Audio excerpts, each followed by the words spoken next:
Polepole wanamtafuta. Mnajua aliko? Wewe unajua aliko? Wanasema mimi najua. Nataka kuambia leo sijui. Ndio. Kwa sababu mnaeneza kwenye mitandao. Nataka kuambia Watanzania sijui. Lakini nilisema naye mara mbili hapa. Mara ya kwanza ananieleza shida zake alizopata kule kwenye kazi Malawi, mwisho akahamishwa akaenda huko. Uniacha niseme hii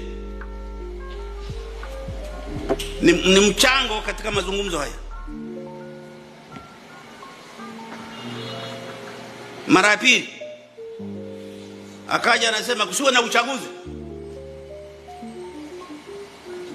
Mimi nikamwambia kama hakuna uchaguzi hamtakuwa na rais. Kama huna rais, nani ataongoza nchi hapa? Si ni vacuum kama mchagua leo na uchaguzi ndio rais anapatikana. Kama haupo, nani anaongoza nchi yenu?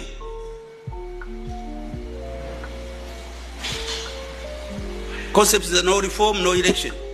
Matatizo ya reform na uchaguzi katika vinchi vyetu yapo. Lakini kuzuia uchaguzi ili msipate viongozi, it's a very serious thing. Then nchi inakuwa ina vacuum. Na sasa hivi na vacuum kwa sababu kuna ubishi kwamba hiyo sio rais sio nini. Mara ya tatu atukubaliana akaenda. Mara ya tatu akafika huko akaniambia. Aniambia kwenye simu. Mzee, kama ile agenda haipo mimi naona niache kazi. Nikamjibu maneno haya. Fata dhamira yako.